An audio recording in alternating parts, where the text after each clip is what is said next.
Musica, sport, buona cucina e divertimento sono gli ingredienti della sagra di primavera di Baruchella, che la tradizione vuole legata al patrono della parrocchia San Pietro Martire da Verona. La leggenda narra che i contadini avessero chiesto al santo pioggia per le coltivazioni e che non siano stati ascoltati. Per questo la festa è stata spostata alla fine di maggio, lontana dal giorno del patrono. Così il santo, seccato, ogni anno manda un inaspettato acquazzone in questo periodo. La sagra di Baruchella richiama ogni anno numerosi visitatori che vengono ad assaggiare i piatti tipici ed ascoltare buona musica. Anche quest'anno la sagra di primavera si svolge in 4 giornate con eventi sportivi e manifestazioni canore.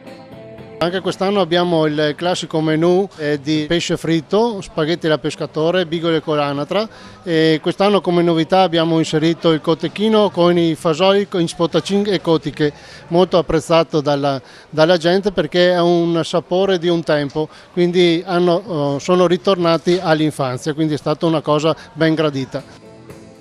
E quanto vi divertite? La sagra di primavera di Baruchella comprende anche eventi sportivi, quali lo storico ciclo raduno. Questa mattina è stato programmato il 17° raduno di primavera.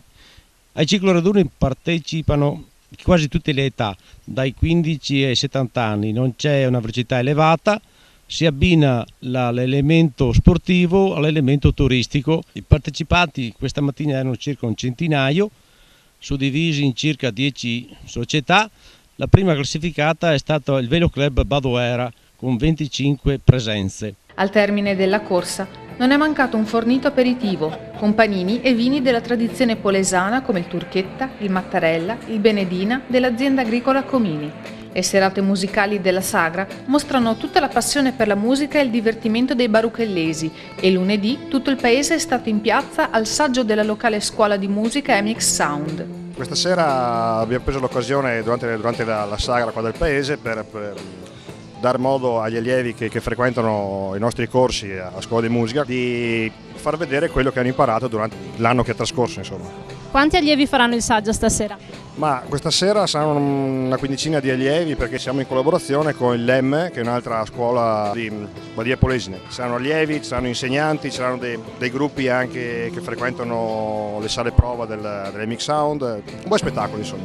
L'appuntamento con la sagra di Baruchella è l'ultima domenica di maggio di ogni anno per divertirsi e sentirsi accolti dall'ospitalità polesana.